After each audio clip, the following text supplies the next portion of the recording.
আমরা যেটা লক্ষ্য করছি, আমাদের অতি সুবিধাভোগী ব্যক্তি যারা, তার সংজ্ঞা এখানে দেওয়া আছে, আপনারা শুনেছেন। এই সমস্ত ব্যক্তিবর্গ একটু প্রভাব খাটানোর চেষ্টা করছেন। প্রভাব মানে অন্য কিছু না, ওনার পছন্দ মাফিক যে ক্যান্ডিডেট তার প্রতি একটু মানে কী বলে এটাকে নেক দৃষ্টি দেওয়ার চেষ্টা। আমি শুধু অনুরোধ করব ওনাদেরকে, ওই সমস্ত পদে যারা আছেন, আপনারা কাইন্ডলি আপনাদের জায়গায় থাকেন। আপনি এলাকার ভোটার, আপনি আসবেন, ভোট দিয়ে চলে যাবেন। আপনাকে আমরা ভোট দিতে বন্ধ করতে পারি না, পারবো না, আমরা সেটা করতে চাইও না। আপনারা সুন্দরভাবে আসবেন। আপনি যে পর্যায়ে আছে, আপনি আপনার নিজের মান ইজ্জত নিজে রক্ষা করেন। আপনার ইজ্জত আপনি যদি রক্ষা না করেন, তাহলে যে কোনো মুহূর্তে এটা বিপর্যয় ঘটে যেতে পারে। সেই দায় দায়িত্ব কিন্তু আমরা নেব না, আপনারাই সেটা বহন করবেন। আপনারা নিজেদের মর্যাদায় আসীন থেকে আপনারা আপনাদের দায়িত্ব পালন করবেন। আর আমি ক্যান্ডিডেটদের বলবো, যদি কারোর ওই ধরনের থেকে থাকে যে ওনাদের কি বলবো আশীর্বাদ পুষ্ট হয়ে আপনি মাঠে কাজ করবেন, দয়া করে সেখান থেকে সরে আসেন। কারণ আপনি যদি কারোর আশীর্বাদ পুষ্ট হয়ে তাদের সুবিধা নিতে চান, এটা কিন্তু প্রকাশিত হয়ে যায় যে আপনি কার দৌড়ে কার শক্তিতে শক্তিয়ান হয়ে এটা আপনি করছেন, এটা মানুষ বোঝে। কমিশনও সেটা বুঝতে পারে, প্রমাণ হয়।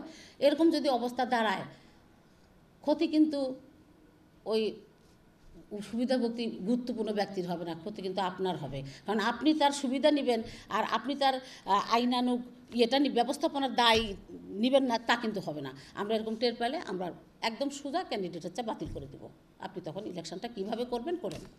নির্বাচনটা কিন্তু প্রত্যেকটা কাজই আইনের মাধ্যমে কাঠামোতে করতে হয়, কিন্তু আমি বিশেষভাবে উল্লেখ করব, নির্বাচনী কাজটা আইনের একচুল নড়চড় করা যাবে না। কোনো স্টেপেই আইন যা দেওয়া আছে নির্বাচন করার জন্য, সেই আইনের মধ্যেই আমাদেরকে পা ফেলতে হবে। আমরা কেউই এই আইনের বাইরে যেতে পারবো না। কোনো তাদেরকে নির্দেশনা দেও না, আমাদের একটাই নির্দেশনা, আপনারা সব প্রার্থীকে সমান চোখে দেখবেন, নিরপেক্ষতার সাথে দেখবেন, যেই হাঙ্গামা করবে তার বিরুদ্ধে আইনগত ব্যবস্থা নেবেন। এটাই আমাদের নির্দেশনা, কমিশনের এটাই নির্দেশনা, এবং ওনারা এই নির্দেশনায় প্রতিপালন করবেন। যদি ওনারা এই নির্দেশনা প্রতিপালন না করবেন না, যিনি করবেন না তিনি তার দায় বহন করবেন। আর আপনারা যারা যে প্রার্থী এটা বহন করবেন না, আপনারা তার দায় বহন করবেন। সেটা হলো যে ভোটের দিন আপনারা কোনো রকম উচ্ছৃঙ্খলতা, কোনো রকম বিশৃঙ্খলতা, সহিংস আচরণ, ভোট কেন্দ্র দখল করার মতো কোনো দুঃসাহস আপনারা করবেন না। ভোট কেন্দ্র দখল করবেন আর গিয়ে ব্যালট ছিনতাই করে ব্যালট মেরে দিবেন, এগুলো তো কিচ্ছু করবেন না। কারণ আপনারা অবৈধভাবে যে ব্যালটই ওর মধ্যে রাখেন না কেন, আমরা সেই ভোট, আমাদের কাছে তথ্য গেলে, আমাদের কাছে প্রমাণ গেলে, আমরা কিন্তু সেই ভোট বাতিল করে দেবো যে কোনো মুহূর্তে।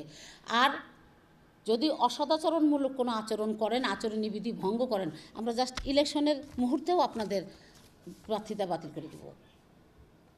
তারপরেও যদি ইলেকশনটা কন্টিনিউ হয়, এরপরও যদি কোনো ব্যত্যয় হওয়ার খবর যদি আমাদের কাছে আসে, আমরা ফলাফল গেজেটে প্রকাশ করব না, আমরা তা তদন্ত করে বের করে দিয়ে সেই ফলটাই বাতিল করে দেবো, সেই ইলেকশনটাই আমরা বাতিল করে দেবো। ইলেকশনের যে কোনো পর্যায়ে যে কোনো নৈরাজ্যমূলক আচরণ করলে আমরা অবশ্যই ইলেকশনটাকে স্থগিত করব, বাতিল করব, আপনাদের ক্যান্ডিডেটস বাতিল করব। যা যা ক্ষমতা এই আইনের মধ্যে দেওয়া আছে কমিশন সেটা প্রয়োগ করতে এক মুহূর্ত দ্বিধা করবে না।